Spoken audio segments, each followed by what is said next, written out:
Hola, soy el doctor Manu Mosqueira, especialista en valoración y tratamiento del deportista, y a continuación vamos a aprender el modelo neurobiomecánico del profesor Ben Onig. En la clase de hoy explicaremos el modelo biomecánico del profesor Ben Onig. Los objetivos que se enmarcan en la clase de hoy son la introducción y evolución de las teorías biomecánicas de aplicación podológica, el desarrollo teórico del modelo de Ben Onig, conocimiento de los parámetros contemplados en este modelo y, por supuesto, la aplicación práctica en nuestra clínica diaria. Y es a partir de aquí cuando explicamos el modelo biomecánico del profesor Ben Onig. Un modelo biomecánico basado principalmente en la aplicación de este a las zapatillas deportivas. Este modelo biomecánico intenta explicar el por qué lesiones previas, kilometraje excesivo, fuerzas de impacto y pronación excesiva pueden o no, lo veremos a lo largo de este modelo, ser generadoras de lesiones. El modelo biomecánico de Ben Onig nos indica que, a pesar del desarrollo tecnológico que se ha realizado en el ámbito del calzado deportivo, entre un 19 y un 79% de los corredores se siguen lesionando en la actualidad.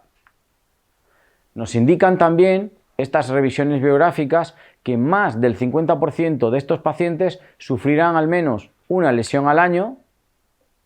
Normalmente el origen de estas lesiones va a ser el sobreuso, que el riesgo se verá aumentado si el paciente presenta un índice de masa corporal elevado y aumenta o tiene un kilometraje excesivo, y que el riesgo de lesión suele estar asociado a esta carga, a parámetros relacionados con la fuerza y evidentemente a las fuerzas de impacto o la pronación. Dos de los parámetros principales que analiza el profesor Ben Onig a lo largo de su modelo y que van a ser motivo de estudio en las siguientes diapositivas. Como podéis ver, el modelo biomecánico del profesor Onig ha sido desarrollado a lo largo de una extensa y fructífera trayectoria investigadora, a la cual podéis acceder si necesitáis mayor información a través de estos artículos que podéis ver en la imagen. El modelo biomecánico del profesor Onig se fundamenta en varios parámetros, entre ellos las fuerzas de impacto, la pronación y la modulación muscular. También nos destaca la utilización de este modelo en parámetros como el calzado de running, el confort o el denominado patrón preferido de movimiento. Todos y cada uno de estos parámetros los analizaremos a continuación. ¿Qué aporta el modelo de Ben Onig desde un punto de vista podológico? Pues nos indica, por ejemplo, que la cantidad de pronación no sería un factor de riesgo para lesionarse. También nos destaca que las fuerzas de impacto a priori no tendrían por sí solas por qué ser generadoras de lesión y que la musculatura debería adaptarse en cada fase y en cada contacto inicial del pie con el suelo para precisamente modular estas fuerzas de impacto. También nos indica que cada individuo se adapta y responde de manera totalmente distinta. De ahí la importancia de la individualización. También destaca a lo largo de su extensa trayectoria científica que la comodidad en el calzado de running es fundamental. Algo que ha creado controversia, pero que también destaca en sus publicaciones, es que las ortesis plantares no funcionan alineando el pie. Por lo tanto, es importante plantearnos, y esas dudas intentarán ser respondidas a lo largo de estas diapositivas, si las ortesis plantares funcionan alineando, alterando la cinemática, o más bien intentan modular estas fuerzas de reacción del suelo a través de una respuesta muscular y a esta adaptación, insisto, individualizada de nuestros pacientes. Las fuerzas de impacto serán, a continuación, el primer factor que pondremos a estudio. Relacionado con ellas, cabe destacar que la bibliografía científica, hasta el momento que el profesor Nigg lanzó su teoría, indicaba que la gravedad, junto con las fuerzas de impacto, aumentaban el riesgo de provocar lesiones. Sin embargo, este tipo de zapatilla orientada a mitigar las fuerzas de reacción del suelo han sido puestas en duda por el profesor Nigg. ¿En base a qué criterios?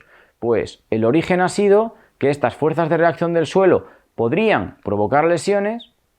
Sin embargo, realizando una revisión exhaustiva de este parámetro, diferentes artículos como los que podemos ver en la imagen nos indican que el correr con zapatillas maximalistas, intentando anular los efectos de las fuerzas de reacción del suelo, no solo las disminuían, sino todo lo contrario, que las podrían llegar a aumentar. También nos indica que el correr con zapatillas con material más amortiguador no tiene por qué mitigar estas fuerzas, sino que de nuevo, en ocasiones, las aumentaría.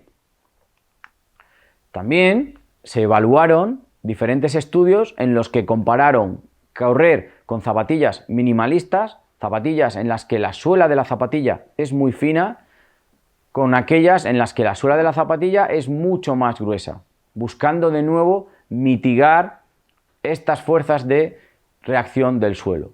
Y de nuevo, la bibliografía científica no solo mostró que no disminuían, sino que eran mayores estas fuerzas de reacción del suelo en pacientes que utilizaban calzado más amortiguador.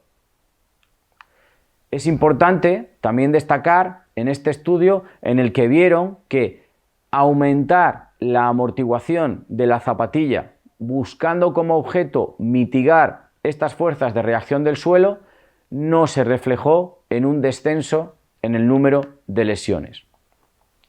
Por lo tanto, y de nuevo, comparando estas afirmaciones del profesor Nigg con otros artículos científicos publicados, nos indican que el aumento de las fuerzas de reacción del suelo en las zapatillas amortiguadoras podría incluso aumentar el riesgo de sufrir lesiones a través del aumento en la carga de los tejidos.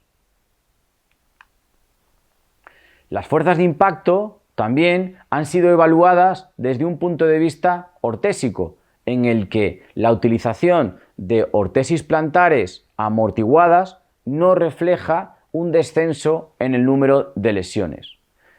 ¿Por qué? Porque en ocasiones esta carga a la que sometemos determinadas estructuras, como por ejemplo las estructuras óseas, lejos de ser perjudicial, puede incluso resultar beneficiosa, dado que favorece la síntesis y el crecimiento de estas estructuras.